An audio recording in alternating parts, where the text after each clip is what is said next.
क्या नहीं खाना है, क्या खाना है, ये नहीं बताने वाली हूँ, ठीक है।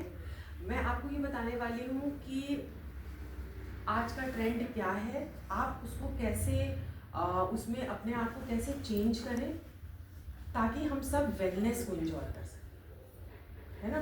वेलनेस में हम कैसे रह सकते, ठीक है, क्योंकि इलनेस एक अलग चीज़ है, वेलनेस एक अलग चीज़ है। आप सभी को पता होगा, illness is about disease, talking about disease, उसको कैसे ठीक करना है, क्या है, तो वो हमारा पार्ट नहीं है, वो डॉक्टर का पार्ट है। लेकिन वेलनेस में कैसे रहना है, हेल्थ, अच्छी हेल्थ को कैसे एंजॉय करना है, हेल्थ स्पैन को कैसे बढ़ाना है। लाइफ स्पैन अच्छा है सबका, लेकिन हेल्थ स्पैन उसमें कैसे फिट करना है, तो ये हमारा पार्ट है। तो इसके बारे में हम लोग बात करेंगे, लेकिन मैं अकेले बात नहीं करूँगी, आप भी मेरे साथ इंटरेक्ट करेंगे, ठीक है। It will be two way, है ना। तो मैं आपसे कुछ प्रश्न पूछूंगी, उसी में पूरा सेशन 20 मिनट का हो जाएगा, ठीक है। तो आई होप कि आप इंटरेक्टिव रहेंगे। अगर आपका इंटरेक्शन होगा तो बहुत अच्छा रहेगा, क्योंकि लोग जो है ना, पीपल वही सब कुछ बताते भी हैं, उन्हीं के अंदर प्रॉब्लम भी है, वही उनके अंदर सॉल्यूशन भी है, सॉल्यूशन तक वो पहुंच सकते हैं। तो let us B interactive and मेरा कुछ क्वेश्चन ऐसा है। पहले क्वेश्चन पे मैं जाती हूँ, ये आपको मिल भी जाएगा बाद में, ठीक है। After this session we will request Ranveer ji to get it photostat and ताकि आप ट्रैक कर सकें कुछ चीज़ें। सो मैं आपसे ये पूछना चाहती हूँ, do you think today we are suffering from more health challenges? क्या आपको लगता है कि आज की डेट में हमारे पास हेल्थ चैलेंजेस ज़्यादा हैं? सब लोग एग्री करते हैं? नो मैम, कोई ऐसा है? नो। अच्छा, it depends upon our thinking. अगर हमने पॉजिटिव सोच लिया तो ये कोई हेल्थ कोई मायना नहीं रखती। यस, सर का ऐसा सोचना है। बट अगर आप वर्ल्ड वाइड देखें, इंडिया में ही देखें, तो हेल्थ चैलेंजेस जो पहले अब लोगों को उतनी ज़्यादा नहीं होती थी, अब ज़्यादा हो रही है, ठीक है। वी विल नॉट गो कि क्यों हो रही है, क्या हो रही है। हेल्थ चैलेंजेस इस समय ज़्यादा है, तभी हॉस्पिटल्स बहुत ज़्यादा खुल रहे हैं, ठीक है, लोगों को प्रॉब्लम्स है। सो अगर हाँ है आपकी, तो आपको क्या लगता है कि क्या इनमें से क्या रीज़न हो सकते हैं? Stress of life, pollution, unhealthy adulterated food, any other? इनमें से स्ट्रेस सबसे बड़ी है। ऑल द रीजन सारे ही हैं। पोल्यूशन भी है, स्ट्रेस है, अनहेल्दी अडल्ट्रेटेड फूड सबसे बड़ा है इसके अंदर, और बहुत से और भी रीजंस है ना। So what do you mean by health? Health क्या चीज़ है? कोई आंसर करना चाहेगा? What do you mean by health? Yes madam, daily life में हम किसी भी काम में हमको रुकावट ना हो, हम अपने आप को थका हुआ महसूस ना करें और अपनी ऊर्जा के साथ वो काम करते रहे, वही हमारी हेल्थ है। आपको क्या लगता है, physical wellbeing, mental wellbeing, both, और इनमें से कुछ नहीं? राइट, सर ने भी यही कहा, ऊर्जावान फील करें, कुछ रुकावट ना आए हमें, है ना। तो दोनों ज़रूरी है, फिजिकल और मेंटल। जैसा भी मैम ने भी अंदर इमोशनल हीलिंग ऑरा का बताया हम लोगों को, तो सब कुछ इम्पॉर्टेंट है हेल्थ के अंदर, सिर्फ physical health will not help, है ना। Do you think exercise is good for health? Yes. तो आप how often do you exercise? Daily या 3 से 5 दिन एक हफ्ते में, ओकेजनली और नेवर?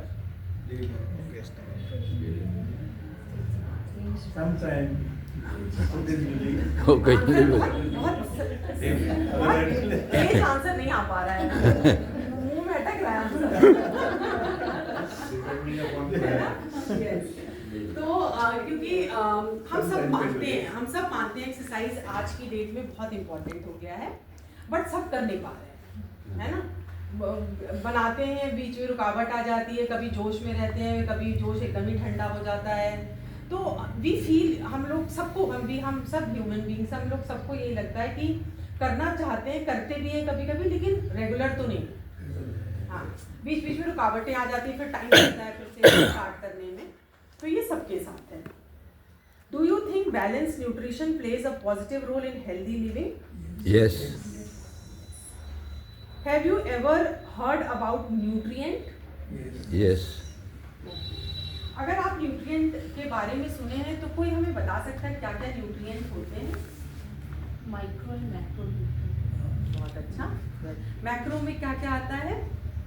मैक्रो मतलब कि जो हमें ज़्यादा अमाउंट में खाना चाहिए ना, तो उसमें 3 चीज़ें आती हैं, प्रोटीन, फैट एंड कार्बोहाइड्रेट्स। और माइक्रो में अभी मैम ने बताया, तो माइक्रो में आते हैं vitamin, minerals, fibre, water, trace elements, वही विटामिन में ही आ जाएगा वो। तो ये सब चीज़ें आती हैं जो हमें कम मात्रा में चाहिए लेकिन चाहिए ज़रूर, क्योंकि अभी उन्होंने बताया ना कि केमिकली हमारे अंदर बहुत सी चीज़ें चल रही हैं, तो जो खाना हम खाएंगे प्रोटीन को बर्न करने के लिए हमें विटामिन मिनरल भी चाहिए, वो एंजाइम्स बनाएंगे, वो एज काम करेंगे, तो ये सब भी चाहिए। ठीक है, तो अभी बहुत ज़्यादा एजुकेशन पार्ट में नहीं चलते हैं, हमें क्वेश्चन कंप्लीट करना, आपसे ही आंसर निकलवाना है। ठीक है, तो क्या आपने फूड सप्लीमेंट्स के बारे में सुना है? क्या आप फूड सप्लीमेंट्स लेते हैं? कोई लोग? न्यूट्री, बाबा रामदेव। ओके। तो मैं आपसे ये जानना चाहूंगी कि वो क्या क्या हैं और आप कौन सा लेते हैं? फूड सप्लीमेंट्स अगर आप लेते हैं, अगर आप जानते हैं तो वो क्यों होते हैं, फूड सप्लीमेंट्स क्यों बनाए जाते हैं और आप कौन कौन सा लेते हैं? कोई बताना चाहेगा? फूड सप्लीमेंट्स इसलिए बनाए जाते हैं मैम, ताकि जो फूड जो हम खाते हैं उसमें सारे पोषक तत्व नहीं होते और वो सारे लेना फूड के जरिए पॉसिबल भी नहीं होता, तो सप्लीमेंटेशन उसका जो है पूर्ति करता है। एंड मैं जो लेती हूँ डेली लाइफ में, मैं लेती हूँ प्रोटीन लेती हूँ, ओमेगा 3 लेती हूँ, मल्टीविटामिन, कैल्शियम, आयरन एंड एक दो चीज़ें और हैं जो मेरा लाइफस्टाइल अच्छा रखने में मेरे को हेल्प करती। एंड एक चीज़ है कि अगर आप फूड सप्लीमेंटेशन रेगुलर बेसिस पे लेते हैं तो इस चीज़ की गारंटी है कि आपको कोई बीमारी छू तक नहीं पाएगी, बट इसकी शर्त यही है कि you have to be regular और उसके साथ आपका खाना भी अच्छा होना चाहिए। और कोई बताना चाहेगा? Supplement means to cover up the deficiency. Right, gap को कवर, Gap. जो फूड There से is नहीं any मिल पाया deficiency, गैप को it is cover not to- that is the main aim of supplement. Sir क्या आप बता सकते हैं कि कैसे सप्लीमेंट्स हमें खाने चाहिए बॉडी के? अगर हम मुंह, देखिए ऊपर से कुछ भी हो जाए, लेकिन अगर हम मुंह के अंदर कुछ भी डाल रहे हैं तो हम बहुत सोच समझ के डाल रहे हैं। ठीक है, अगर आप अपनी छोटी सी बेटी को, मान लीजिए किसी की बेटी है छोटी 6 साल की, उसको कोई सप्लीमेंट्स अगर आप देते हैं तो बहुत सोच समझ के देंगे, है ना? क्योंकि क्या यहाँ पे कोई मुझे ये बताना चाहिए किस टाइप के सप्लीमेंट्स हमें लेने चाहिए? Mostly those which supplements are recommended by the doctors or qualified person like you. Pehli chीज ma'am, I just wish to ask you one thing. Yeah. This is like, how do you feel? आपको कैसे मालूम पड़ता है कि आपको supplement की जरूरत है? Like, I personally feel that I'm totally fit, right fine. Right. मेरे को क्या डेफिशिएंसी है? क्या मेरा शरीर मांग रहा है? How should I identify myself? बहुत ही अच्छा, बहुत ही अच्छा क्वेश्चन, जो एक नॉर्मल ह्यूमन बीइंग बिल्कुल उसके दिमाग में जरूर ये बात आती है कि when I should start, what type of supplement should, whether I should go for supplements और नॉट, मुझे क्या नीड है सप्लीमेंट्स की, है ना? तो ये बड़े ही रेलिवेंट क्वेश्चन है और इसके बारे में हम जरूर अभी डिस्कस करेंगे। Right. ठीक है, श्योर डिस्कस करेंगे। सो क्या आप एंटीऑक्सीडेंट्स के बारे में जानते हैं? कोई मुझे बताएगा व्हाट इज एंटीऑक्सीडेंट्स? क्योंकि अब बहुत जो सेलुलर हेल्थ है, न्यूट्रिशनल हेल्थ है, बहुत एडवांस हो गई है, तो हमें अब आम लोगों से ये पूछना पड़ेगा कि ये क्या आप इसके बारे में जानते हैं ना? तो एंटीऑक्सीडेंट्स क्या आपने सुना है, क्या जानते हैं आप इसके बारे में, क्या होते हैं ये? Which are not good for the health, for the body, and unacceptable to the body, like acidity, like your acne, like your pimples. All they are due to okay, malnutrients or mal intake of nuts. Right. मैं antioxidants के बारे में पूछ रही हूँ। These are ये acidity वगैरह ये उसमें नहीं आता है। Little bit of small statement regarding these antioxidants. Actually, our body releases certain free radicals. When with these free radicals, whenever they accumulated on certain organ of the body, they create the chronic or acute disease. Right. So these antioxidant, what they neutralizes the effect of the free radical. Wonderful okay okay well हाँ, जैसे chemicals हैं या वातावरण में कुछ चीज़ें pollutants वगैरह हैं, हमारे बॉडी में भी बॉडी पोल्यूशन होता है, तो इसमें भी कुछ आपके फ्री रेडिकल्स बनते हैं। जो फ्री रेडिकल मतलब आम आदमी ये समझेगा कि जो स्टेबल नहीं है, ठीक है, समाज में जो स्टेबल नहीं है वो कुछ ऊट पटांग एक्टिंग करेगा, है ना, वो आपको देख के पता चल जाएगा। तो इसी तरह से कुछ सेल्स हमारे अनस्टेबल हो जाते हैं, ऑक्सीडाइज्ड हो जाते हैं वो, और एंटीऑक्सीडेंट उसको क्या करते हैं, उसको उसके ऑक्सीडेशन को बचाते हैं। तो ऑक्सीडेशन से बहुत सी, जैसे ऑक्सीजन हमारी ये बहुत प्राण वायु है हमारे लिए, लेकिन कुछ जगह पे ये हमारे नेसेंट ऑक्सीजन वगैरह जो है ये हमारे लिए जानलेवा भी, ठीक है।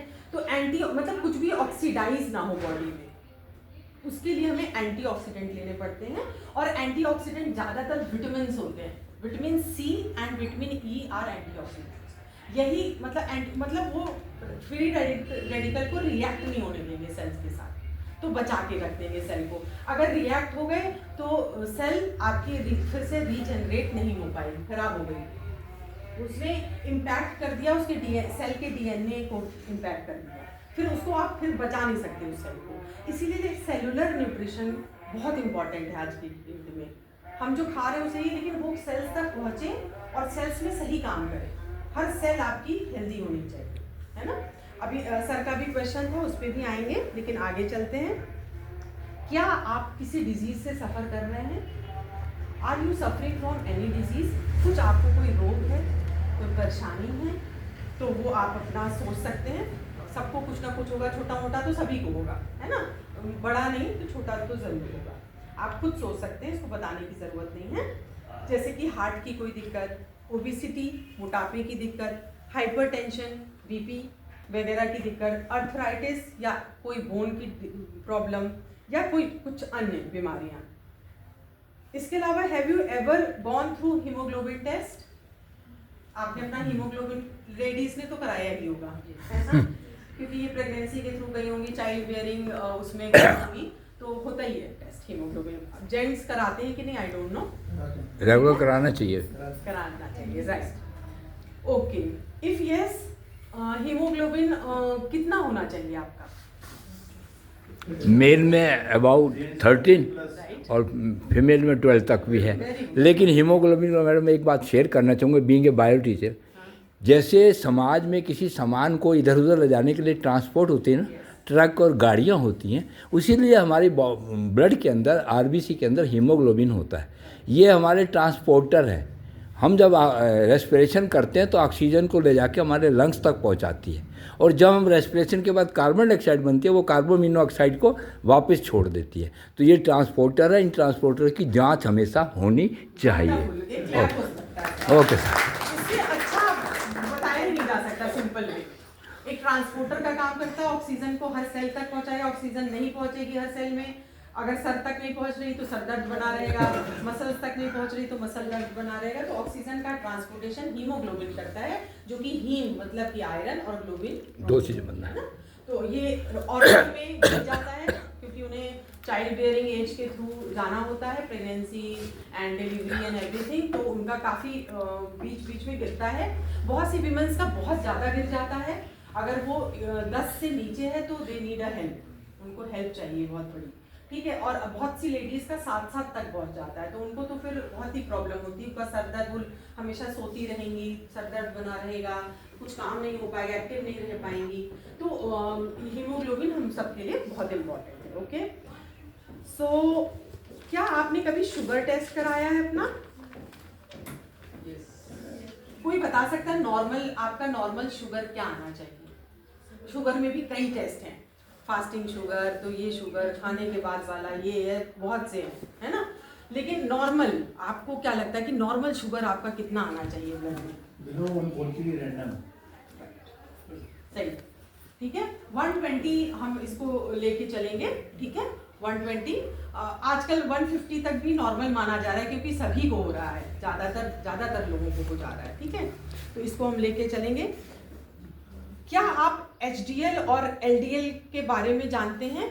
HDL, LDL high density lipoprotein और LDL लो डेंसिटी लिपोप्रोटीन जो आपके ब्लड में होता है, ठीक है? तो कौन सा अच्छा है इसमें?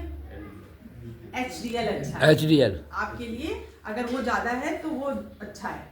High density lipoprotein, low density lipoprotein आपके लिए नहीं सही है, इसमें कोलेस्ट्रॉल वगैरह बढ़ जाता है बहुत ज़्यादा, ठीक है? ओके, तो ये हो गया हमारा। क्या आपको हाइपरटेंशन के बारे में पता है, बीपी के बारे में पता है? न पाया है कभी बीपी, है ना? क्या नॉर्मल क्या होना चाहिए?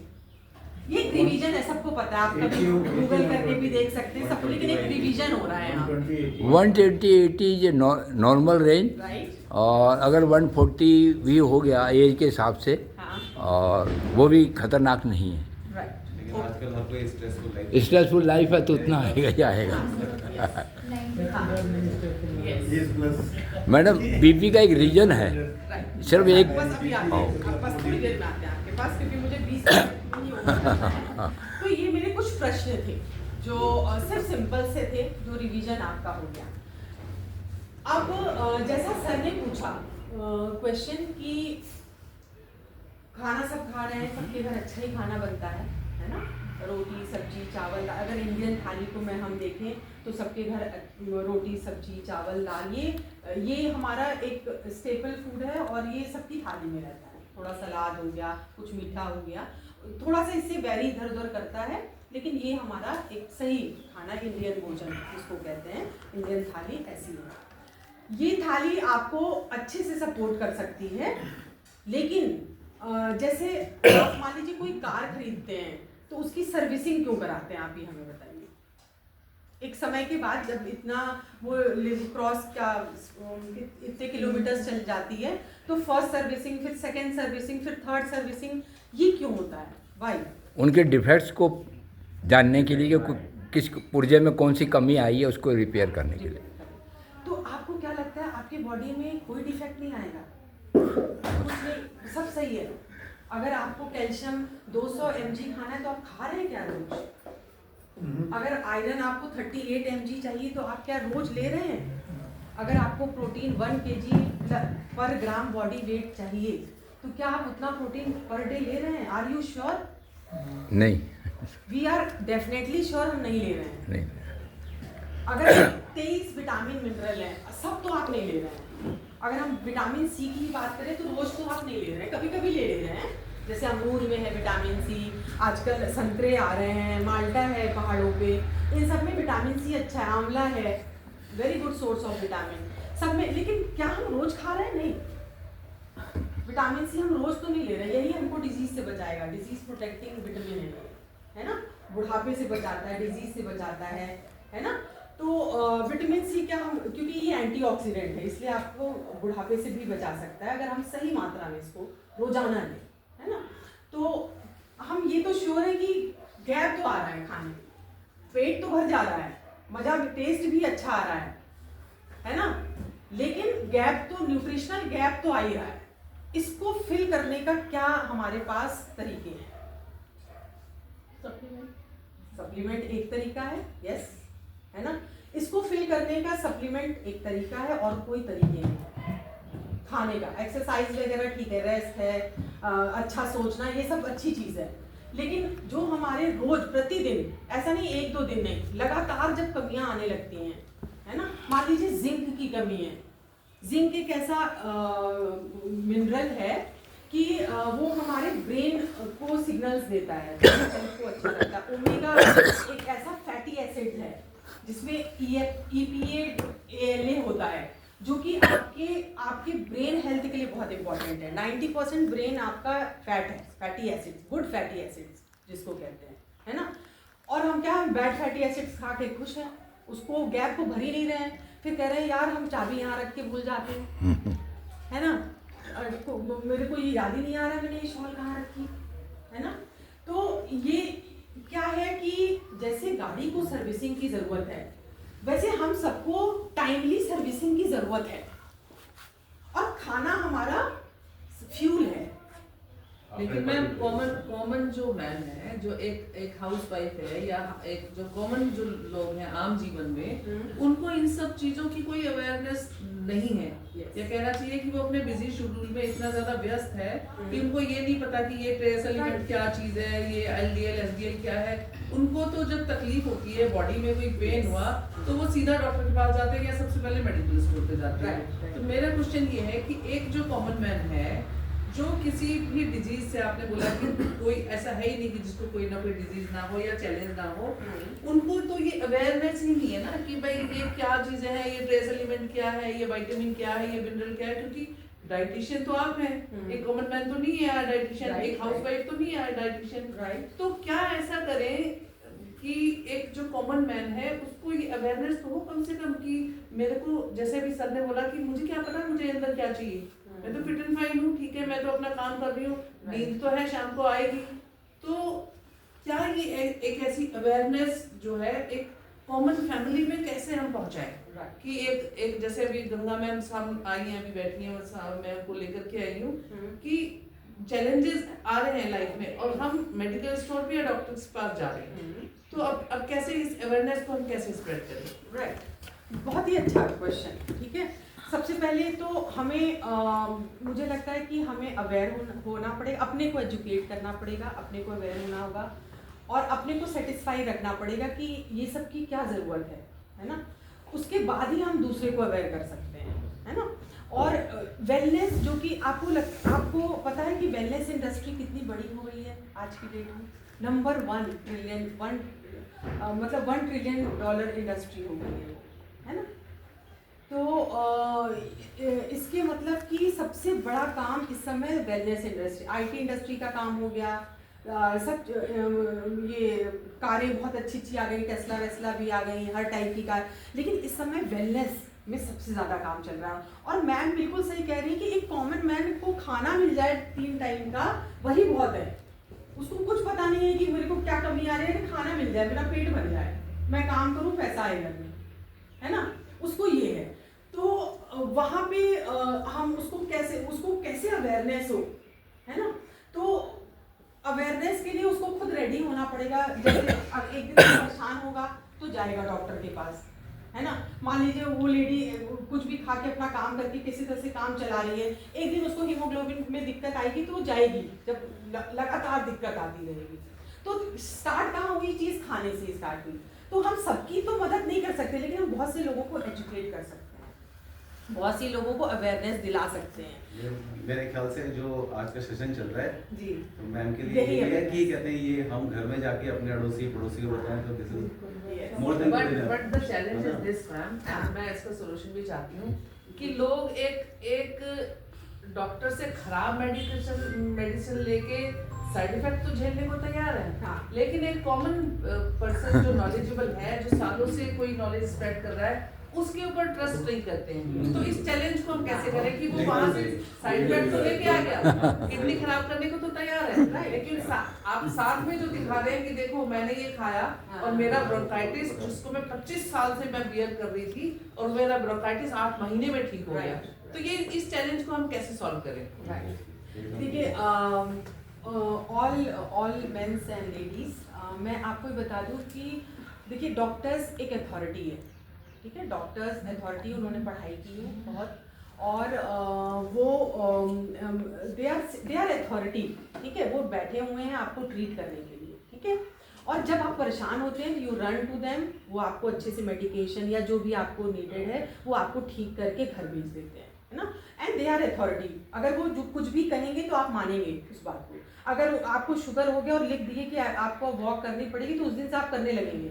अगर हम बोलेंगे तो आप नहीं करेंगे, ठीक है। क्योंकि अभी इंडिया में न्यूट्रिशनिस्ट, डाइटिशियन, ये मेट्रोज में बहुत काम हो रहा है, लेकिन Tier 2 सिटीज और Tier 3 सिटीज में अभी उतना काम नहीं हुआ है, क्योंकि जनरल लोग अभी पैसा कमाने में ही परेशान है, ठीक है। तो वो लोग सोचते हैं ये सब फालतू की चीजें हैं, इधर करो, साइड करो, अभी मेन काम देखो जीवन का, है ना। तो मेरी बात ये है कि डॉक्टर्स को कभी भी फूड में एजुकेट नहीं किया जाता है, पढ़ाया नहीं जाता है। खाना क्या खाना है, योगा क्यों करना है, एक्सरसाइज, ये एजुकेशन नहीं है उनकी। उनकी एजुकेशन है कि ब्रेन में ये नर्व दब रही है तो कौन सा मेडिसिन देके ठीक करना है। एक्सपर्ट उसके हैं। एक्सीडेंट हुआ है, आपका कुछ फटा है पेट या कुछ भी हुआ है, तो उसको कैसे सिलना है, अंदर की चीज़ें क्या ठीक करनी है, कहाँ रॉड डालनी है, ये उनका काम है। आँख में कुछ हुआ है तो वो ऑप्थेल्मोलॉजिस्ट का काम है कि वो आँख की नर्व्स कहाँ दब रही है, क्या हो रहा है, कॉर्निया खराब है, वो उनका काम है। ठीक है, लेकिन हम किस लिए चले जाते हैं, डॉक्टर साहब आजकल पेट में बहुत दर्द है, एसिडिटी हो रही है, तो ठीक है वो आप जाएंगे तो लिख तो देंगे आपको प्रीबायोटिक प्रोबायोटिक विटामिन बी के कैप्सूल्स। आप देखिएगा ज़्यादातर बीमारियों के साथ ये सब चीज़ें दी जाती हैं दवा के साथ, ताकि आप ठीक रहें। हाँ, तो वो अब हम देखिए, अब सब लोग इवन कॉमन मैन भी अवेयर हो गया है कि they don't want to run to doctors. And हमारी मैम बलविंदर मैम जो कि बहुत अच्छी एजुकेशन देती हैं और शी 76 ईयर्स ओल्ड और अपनी हेल्थ को बहुत अच्छे से मेंटेन करके लोगों को एजुकेट करती, बहुत बच्चों को सही एजुकेशन दे रही हैं ये। तो ये तो कहती हैं कि नो मेडिसिन, कोई मेडिसिन है, लेकिन ये आप जाके डॉक्टर को बोलिए तो बोलेगा निकल जाओ यहाँ से, मार देगा। हाँ, निकल जाओ, ये सब बात नहीं करना, ठीक है, उनका प्रोफेशन भी है। Yes, there are 3 causes, symptoms and treatment. हम कॉजेज की तरफ नहीं जाते, हाँ, डिजीज के सिम्टम्स आती हैं, हम डॉक्टर को जाते हैं, डॉक्टर को सिम्टम्स बताई, वो ये नहीं जानने की कोशिश करे किस कॉज की वजह से वो डिजीज हमें आई, वो केवल आपको रिलीफ के लिए मेडिसिन दे देगा, और वो उसके अलावा उस समय हमारे पास कोई अल्टरनेट ही नहीं रहता।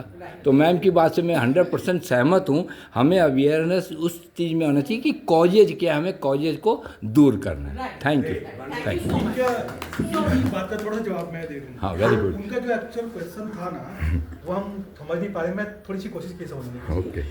पहले हम जॉइंट फैमिली में रहते थे, तो जो हमारे दादी दादा जो होते थे वो हमको कुछ भी बोलते थे, देखो तुमने अपने बेटे को ये नहीं दिया, छोटी बहू ने ये नहीं दिया, बड़ी बहू ने ये नहीं दिया, उसको ये दो वो दो वो दो। अब सब लोग अलग अलग रहते हैं, तो किसी को फुर्सत है नहीं किसको क्या खाना है क्या नहीं खाना, तो अब हमें न्यूट्रिशन स्पेशलिस्ट की जरूरत होती है। इसलिए मैं एक चीज़ ऐड ऑन करना चाहूँगी सर, अगर आपको ये जानना है ना कि हमारे शरीर में क्या कमी है 25 के बाद आज के लाइफ स्टाइल में, तो 100% किसी न किसी कोई कमी है जो आपको पता नहीं चलती, स्पेशली कोलेस्ट्रॉल का तो, और जो डायबिटीज़ है ये हमें एकदम कभी पता नहीं चलती, ये हमेशा एक अपने उसके साथ चलती है पैकेज के साथ, और फिर हमारी बॉडी में उसका बम्बार्डमेंट होता है। तो 25 को हर इंसान को ना at least once in a year blood test तो करवानी ही चाहिए। विटामिन B12 इंडिया सबसे ज़्यादा डेफिशिएंट है, विटामिन डी, जबकि हम उसमें हैं ट्रॉपिकल कंट्री होने के बाद हमारे अंदर विटामिन डी की डेफिशिएंसी है हर इंसान के अंदर, इवन 12 साल के बच्चे के अंदर भी मिलती है। आप अगर स्टडी देखोगे ना तो आपको मिलेगी। तो इसको जानने का सबसे अच्छा तरीका है गो फॉर ब्लड टेस्ट। एक बिल्कुल सारे वाइटल्स चेक कराओ, आपको खुद पता चल जाएगा आयरन डेफिशिएंसी है, विटामिन डी है, विटामिन सी है, और हर मिनरल का आपस में कॉम्बिनेशन बना गया। आपको एवरी 6 मंथ एवरी 6 मंथ मैं करवाती हूँ सर। मेरे हस्बैंड बहुत लीन एंड थिन है, आप देखोगे आपको लगेगा कि इससे बड़ी हेल्दी पर्सन तो हो ही नहीं सकता। सो एक्टिव, हर काम एकदम बिल्कुल एकदम परफेक्ट। मेरे को आदत है क्योंकि मैं मेडिकल फील्ड से हूँ, मेरे अंदर कुछ नहीं रहती कि मुझे हर 6 महीने में टेस्ट करवाना ही करना है।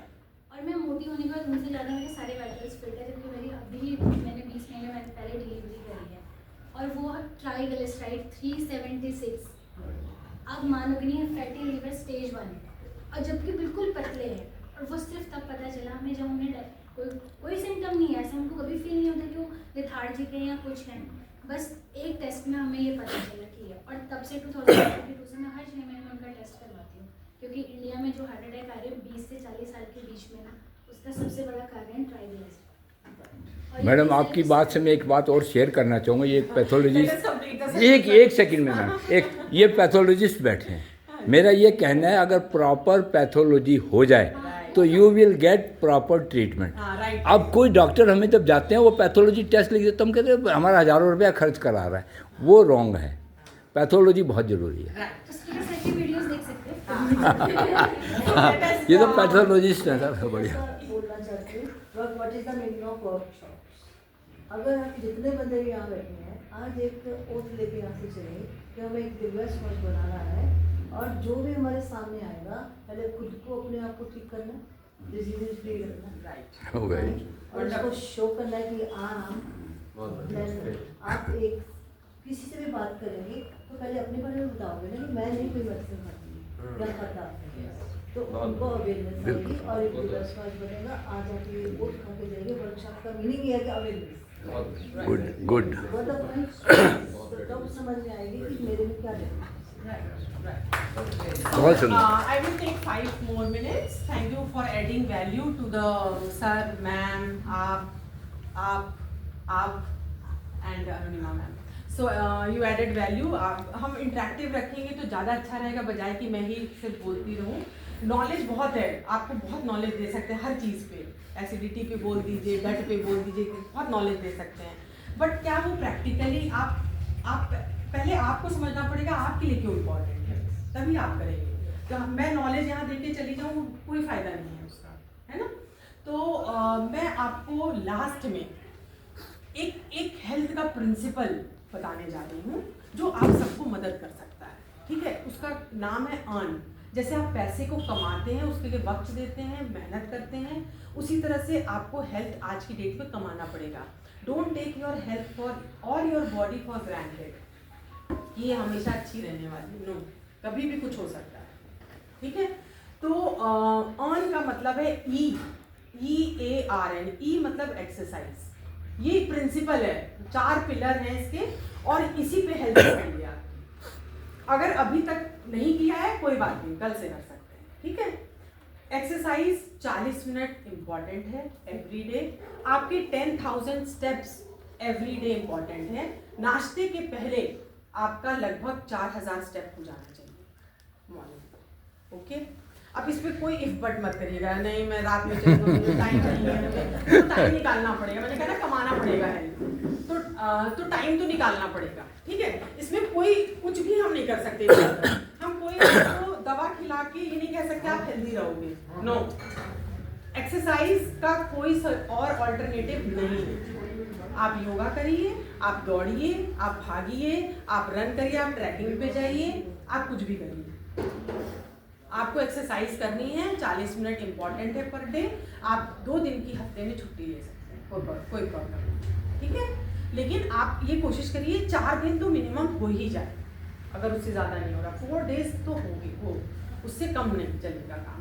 10,000 स्टेप्स वेरी इंपॉर्टेंट, जिसमें कि आपको 4,000 या 5,000 स्टेप आप नाश्ते से पहले कर लें, ठीक है।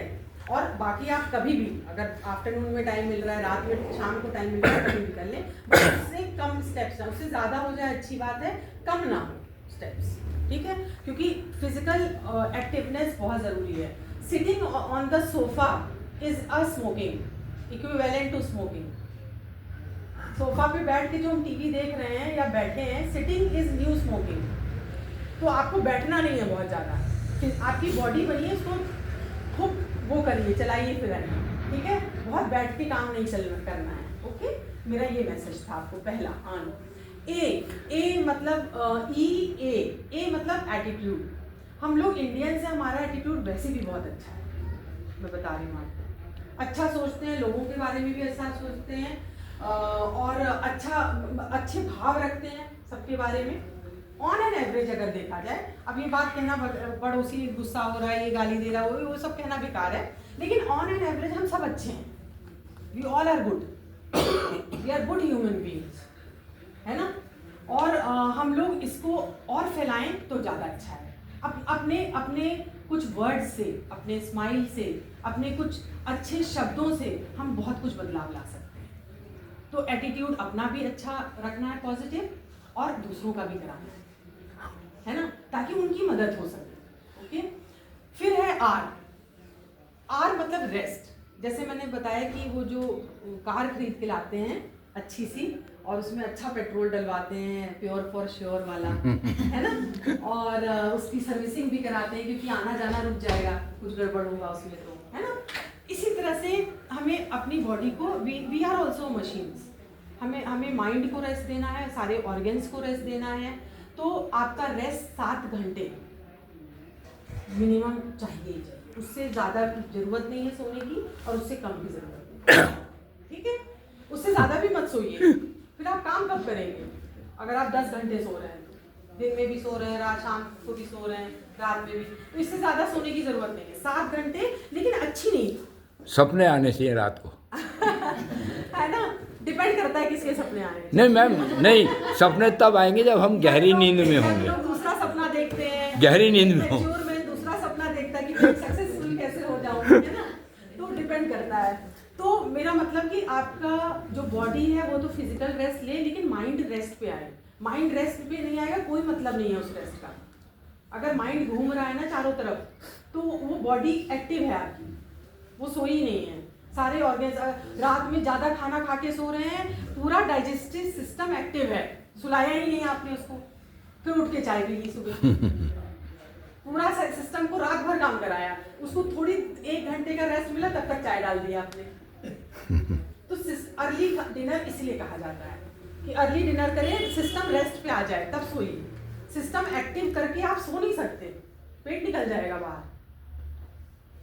सिस्टम को रेस्ट पे डालना पड़ेगा, सिस्टम को एक्टिवेट करके आप सो नहीं सकते, गलत है। फिर इधर सोएंगे, फिर उधर करवट लेंगे, क्योंकि वो कहेगा कि मैं तो फुल हूँ, पेट फुल है, वो डाइजेशन चल रहा है, वहाँ एसिड निकल रहा है, हाइड्रोक्लोरिक एसिड निकल रहा है, कैसे आप सो, मतलब आपको इजी नहीं फील होगा, नींद अच्छी नहीं आएगी। ओके, एंड लास्ट में न्यूट्रिशन, जो सर ने क्वेश्चन पूछा, अब इस पे आते हैं और इसके साथ में एंड करूंगी, फिर सर को बुलाऊंगी।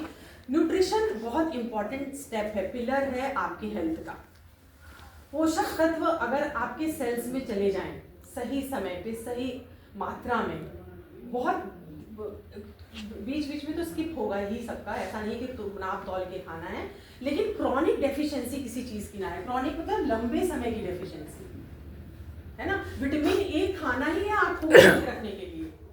बीटा कैरोटीन विटामिन ए का प्रिकर्सर है। जितने ऑरेंज फल, पीले फल आपको दिखते हैं, जैसे अभी कैरेट आ रहा है, पपीता है, संतरा है, ये सब आपके विटामिन ए के प्रिकर्सर्स हैं, बीटा कैरोटीन है इसके अंदर। तो ये हमें आँखों को अगर ठीक रखना है तो खाना, नहीं तो 40 के बाद तो आँख कहेगी ही गड़बड़, सर्विसिंग की ही नहीं आपने, ना दे रहे हो उसको कुछ, फ्यूल प्योर फॉर श्योर दे ही नहीं रहे हो, है ना।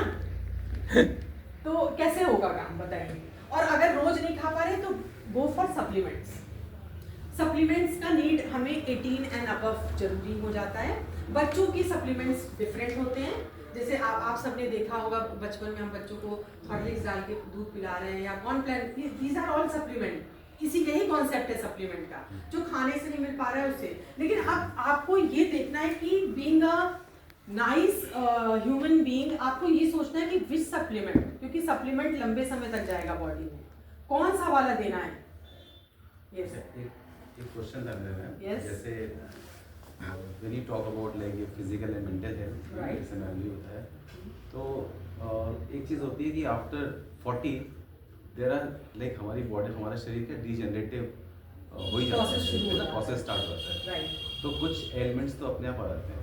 जैसे हमने फिर टेस्ट कराया, तो टेस्ट में आया कि आपका सपोज कोई शायद आयरन कम है। Right. अब आयरन कम है तो हम क्या करते हैं, टेस्ट तो आ गया, तो हम क्या करते हैं, हम कुछ तो फूड के थ्रू करते हैं उसको रिकवर, और कुछ सप्लीमेंट के थ्रू। देन लाइक मेरा क्वेश्चन ये है कि जब हम फूड के थ्रू भी ले रहे हैं, सप्लीमेंट के थ्रू भी ले रहे हैं, anything excess of anything Right. Is not good also. Not good for तो you. हाउ मच सप्लीमेंट कितना लेना है, Very good question. वो Very भी relevant. हमें मेरे ख्याल से ध्यान में रखना पड़ेगा। Right. बहुत ही वैलिड क्वेश्चन है। हाँ, कि हर मतलब अब विटामिन ए की भी ज़्यादा हो जाएगा तो गड़बड़ होगी बॉडी, प्रोटीन भी ज़्यादा होगा तो गड़बड़ है। तो ये बहुत ही, ये सबके मन में आता है कि क्यों हम बाहर से लें कोई चीज़, खाने से भी ले सकते हैं, है ना। तो बिल्कुल रेलिवेंट है, हमें खाना तो बहुत अच्छा करना है। सप्लीमेंट रेस्ट्रिक्शन है।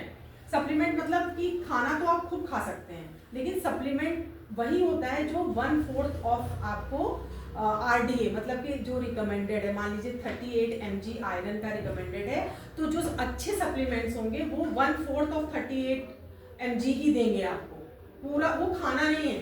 दीज आर ओनली सप्लीमेंट्स, वो जो रोज आप नहीं डाल पा रहे इसलिए कुछ मात्रा में वो डाल दे रहे हैं, लेकिन बाकी आपको खाने से करना है। चीकू खाइए, है ना, जिसमें आयरन ज़्यादा, पालक खाइए, चीकू खाइए, ये सब खाइए, वो सब चीज़ें आपको खानी है। खाना हमें बहुत बेहतरीन करना है, अपनी थाली अच्छी करनी है, उसके अंदर हमें प्रोटीन और विटामिन मिनरल्स मतलब कि सब्जियां और फल ये बढ़ाने हैं, क्योंकि इंडियन थाली में इसकी कमी है।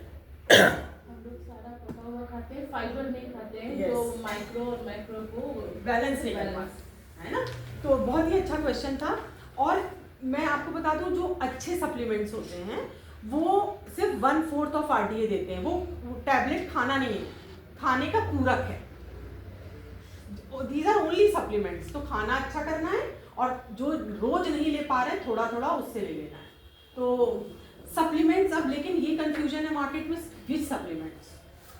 ठीक है, आप कन्विंस हो गए मुझे सप्लीमेंट्स भी चाहिए, खाना भी अच्छा करना है, एक्सरसाइज भी मैम ने कहा है करना है, रेस्ट भी अच्छा करना है, क्या क्या करें, चलो देखते हैं क्या क्या कर सकते हैं ना। तो विच सप्लीमेंट्स, अगर सप्लीमेंट लेना है तो कौन से? प्लांट बेस्ड, ऑर्गेनिक, जो इनसे बहुत सी कंपनीज आपको इसका टैबलेट बना के खिला सकती हैं, जो उगे हैं अच्छी अच्छी चीज़ों को गा के, जिससे उनको लेना है। किसी स्टेम से लेते हैं, किसी की लीव से लेते हैं, किसी की रूट से कुछ चीज़ें लेते हैं, है ना। तो वो वाले खाने। इनऑर्गेनिक बहुत दिन तक नहीं खा सकते, इनऑर्गेनिक क्योंकि वो साइड इफेक्ट्स हैं, वो पूरी तरह से एब्जॉर्ब नहीं होंगे सेल में आपके। ऑर्गेनिक क्या है? एब्जॉर्ब। अभी ये आपके ऊपर रिसर्च है करना है कि कौन से वाले ऑर्गेनिक हैं और कौन से वाले इनऑर्गेनिक हैं। इनऑर्गेनिक थोड़े साइड इफेक्ट्स के साथ आएंगे, ठीक है, वो भी हेल्प कर देंगे। जैसे आयरन, आप देखे होंगे आयरन की गोलियां अगर आप ले लीजिए तो आपके स्टूल में ब्लैकनेस होती है, ब्लैक हो जाता है स्टूल ना। तो ये मतलब कि पूरा वो एब्जॉर्ब नहीं हो रहा है, जा रहा है, बाहर भी जा रहा है ना। कुछ साइड इफेक्ट, अगर पूरा एब्जॉर्ब नहीं हो रहा है तो कुछ रेजिड्यू तो कहीं ना कहीं बच रहा है, जो आपको बहुत दिनों तक अगर खाएंगे। इसलिए दवाइयाँ बहुत दिनों तक नहीं खाई जाती है, क्योंकि इनऑर्गेनिक होती हैं, इनको फैक्ट्रीज में बनाया जाता है, कुछ सॉल्ट्स के उससे बनाया जाता है, मिक्सचर से बनाया जाता है।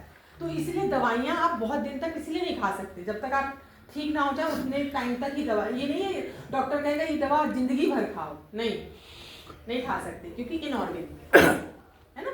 तो हमें ऑर्गेनिक सप्लीमेंट्स लेने हैं, अच्छी एक्सरसाइज करना है, अच्छी सोच रखनी है, समाज में अवेयरनेस लानी है कि लोग कैसे हेल्दी हों, क्योंकि वेलनेस जो $1 ट्रिलियन इंडस्ट्री हो गया है, उसमें उसके हम पार्ट कैसे बने, वेलनेस को कैसे फैलाएं, जो मैम का क्वेश्चन था। तो इसके लिए मैं फिर से रणवीर जी को बुलाती हूँ। मैम एक क्वेश्चन था, अभी सप्लीमेंट्स के ऊपर बड़ी चर्चा हो रही है, क्या ये गारंटी है कि जो सप्लीमेंट ले रहे हैं वो हमें वो सारे जो जरूरत की चीज़ें वो पूरी कर रहा है? Yes. मेरा तो कहना है हम नेचुरल लें। हाँ, यही आपको खोजना है। हाँ, बिल्कुल अब कैसे यही खोजेंगे खोजना मैम? है। हाँ, नहीं कुछ ये मुश्किल है ना, मार्केट में इतनी मतलब पैसे को कमाने के लिए बेईमानी चल रही है, और मेडिकल में तो बहुत ज़्यादा है, हमारे को ऑथेंटिक मेडिसिन नहीं मिल रही हैं सही। Thank you. यहाँ मेडिकल के लोग भी बैठे हैं, इसमें किसी को ब्लेम नहीं करेंगे, है ना। यहाँ मेडिकल के भी लोग हैं। नहीं कोई